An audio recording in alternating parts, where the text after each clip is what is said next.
Proverbs 10 and 11 of Mitchie's Opening Concepts book deal with whether to split your back checkers, and the two proverbs work together, so I'm going to make this video about the two of them. Proverb 10 says you should split when you're playing against a prime, and Proverb 11 says you should never split when you're playing against a blitz. And it ties in with what I was looking at in the last video, the splitting rules that I kind of came up with. And if you look at them, I put those splitting rules into an order of priority, and look at the number one splitting rule. You should split against the prime, don't split against the blitz. It's an absolutely fundamental thing to bear in mind when considering whether to split your back checkers, and is the topic of this video. And I mentioned in the last video about the Japanese writer Mochi, as opposed to Michi, who wrote this absolutely fantastic first section of the book Masterclass. Is all about this idea of priming versus blitzing. And Mochi's point is that in the early part of the game, there are only two strategies you're going to be looking at. You're either aiming for a prime or you're aiming for a blitz. You're not there yet, and the game may evolve and you may adopt different strategies later on. But in the early part of the game, you and your opponent are, both of you are either priming or blitzing. So just to reiterate, a prime is when you make a big wall of checkers and you block your opponent in behind it. And a blitz is where you try to just keep attacking. Hopefully you get an opponent's checker in the bar, and then you close them out. So that's blitzing. And there are fundamental differences. Before you get to the kind of the final stage of a prime or a blitz, you're heading towards it. And Mochi and Michi and several of the commentators have come up with a series of guides. When you look at a position, you might say, well, it's not really a prime or a blitz yet, but it's heading in that direction. And there are 5, I suppose, fundamental differences between a prime and a blitz. I've written them down there, so just if you want to kind of print off a slide and have them as notes, you can.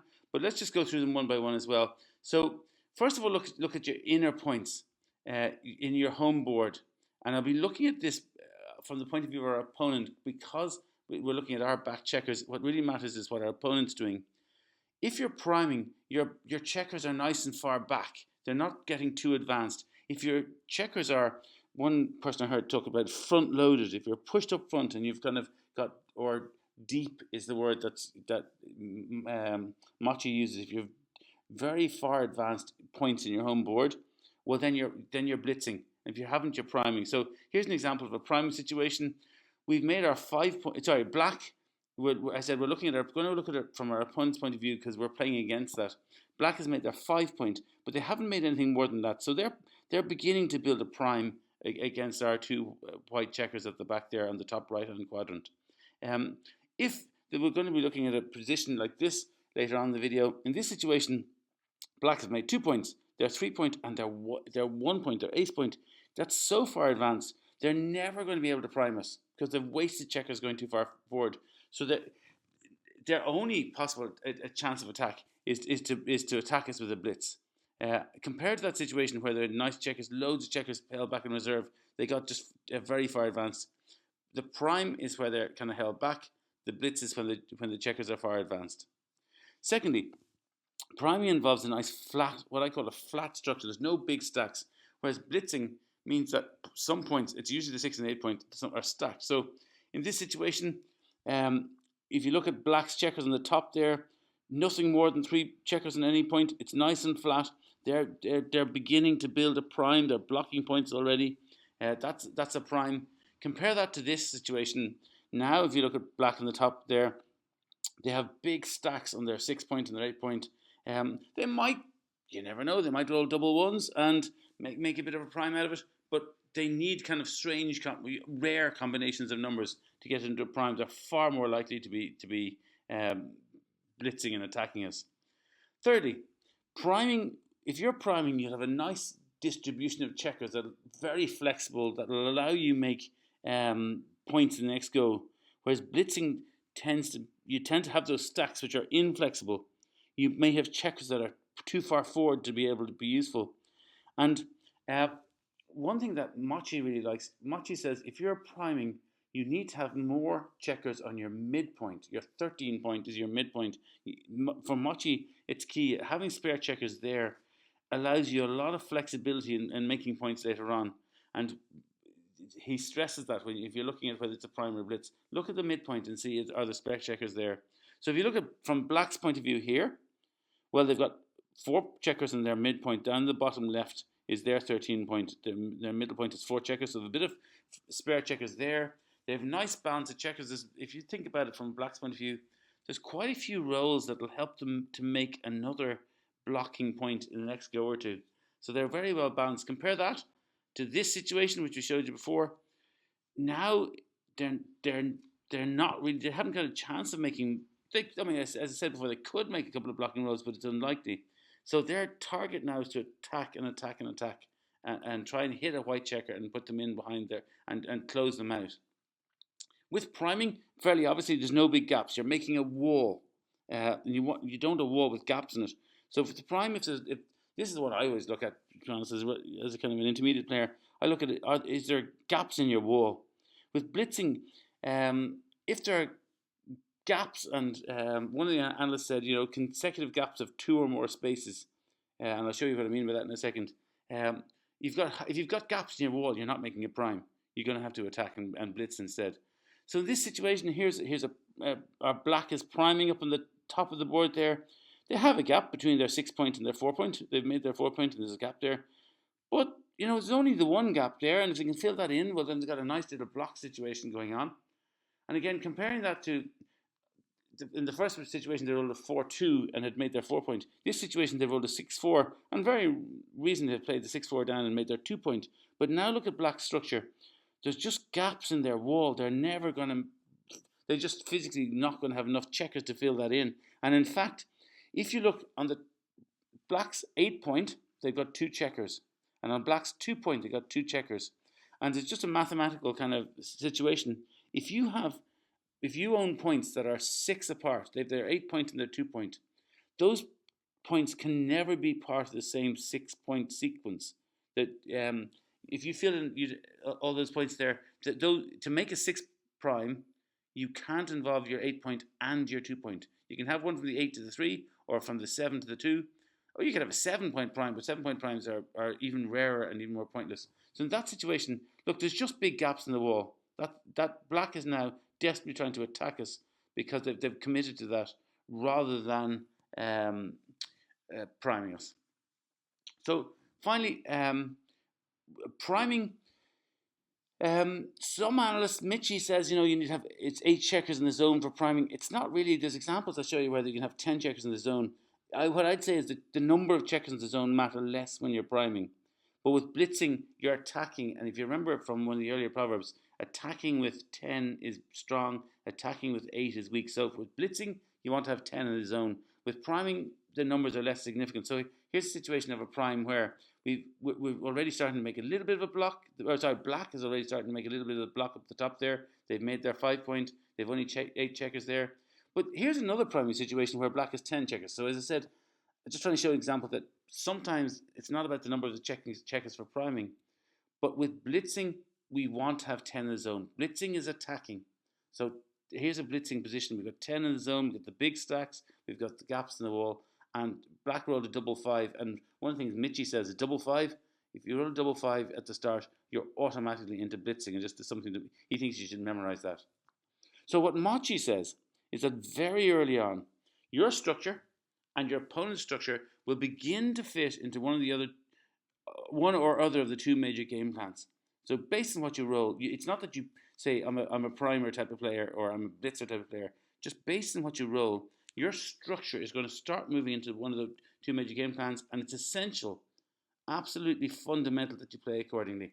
And for me, this is the best piece of advice, best rule I've ever come across in backgammon. Find what game plan you're playing and stick to it and play accordingly. In attack, as you develop your board, and also in defense, as you kind of react to what your opponent is doing. So before we do anything else, our job is to identify the game plans. And then when we've done that, remember Mitchie's Proverbs, which are kind of fundamental in backgammon. Proverb 10, if your opponent has a prime, you should split. You're trying to get up to it and trying to, get there before your opponent blocks you in.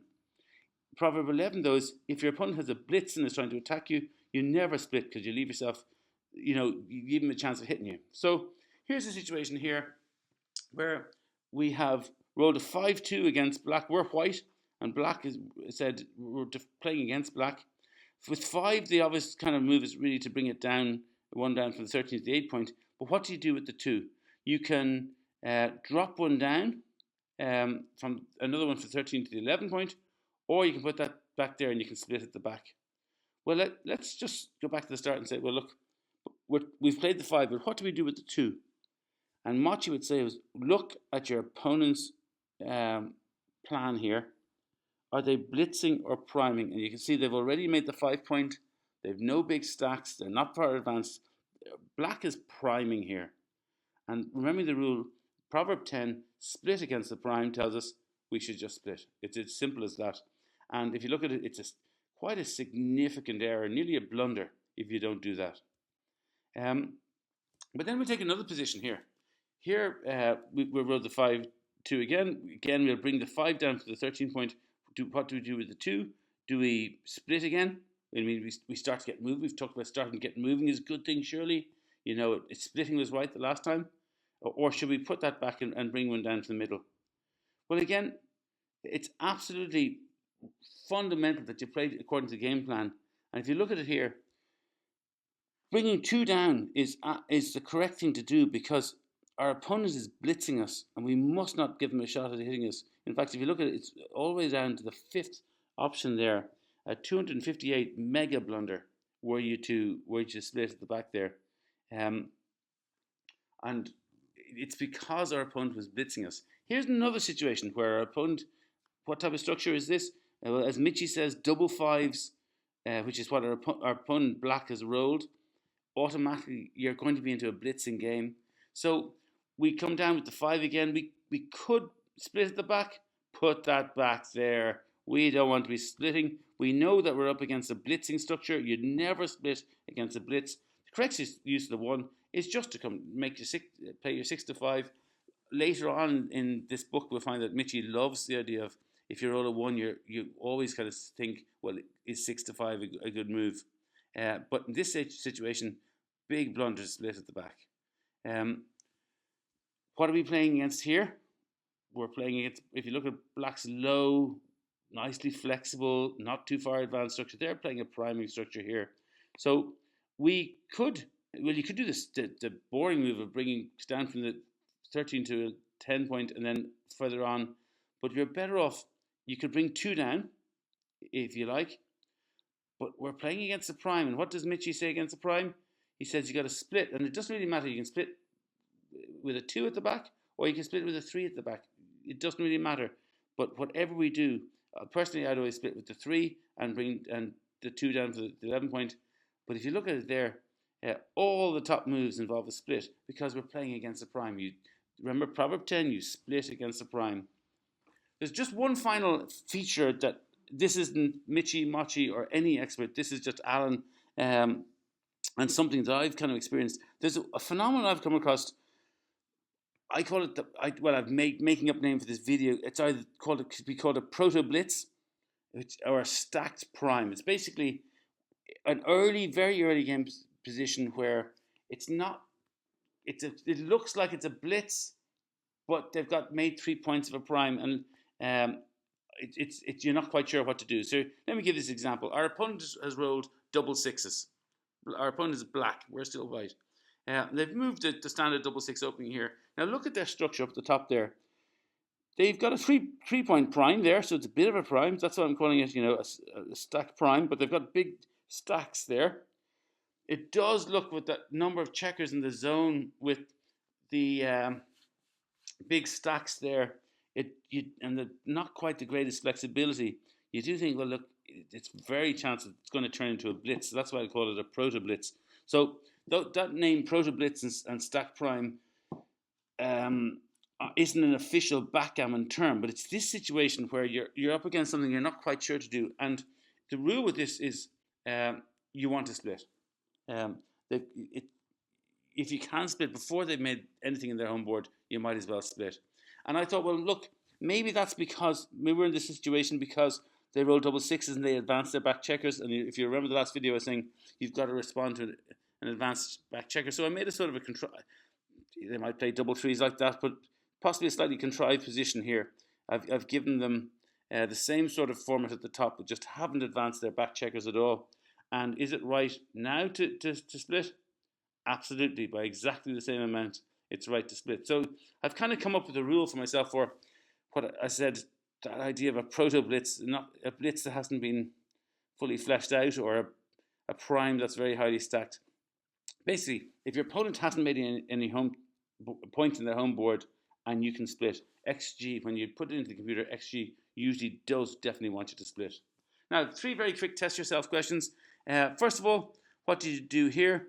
You've 3 reasonable options here. If you want to pause, and assuming you've unpaused, well, you can come down with the 6 and play one safely down from another one down from the 13 point, or you could come down with the 6 and split at the back, or you could even just run the back checker 4 to 8 spaces. What is the best thing to do? And again, having looked at the 3 options, if you want to pause, and assuming you've unpaused, the clue is in the fact that I said if you want to split at the back, we're playing against a prime, so we must split at the back.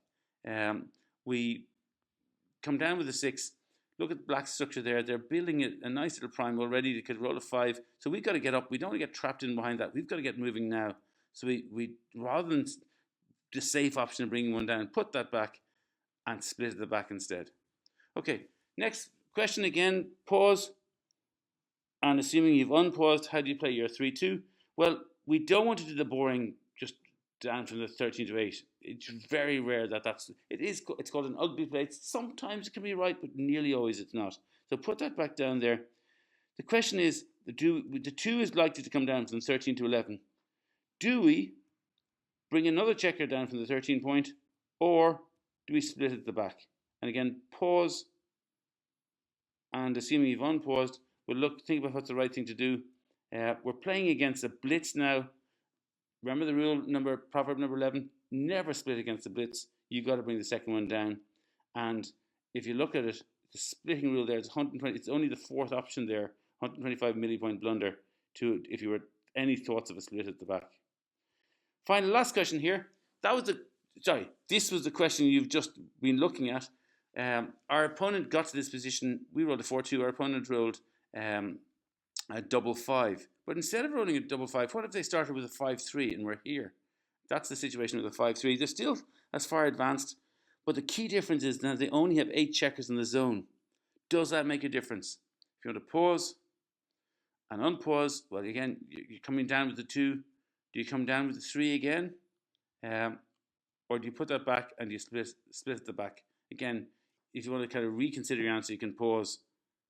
And assuming you've unpaused yet again, the correct answer is split at the back this time because your opponent doesn't have enough ammunition there.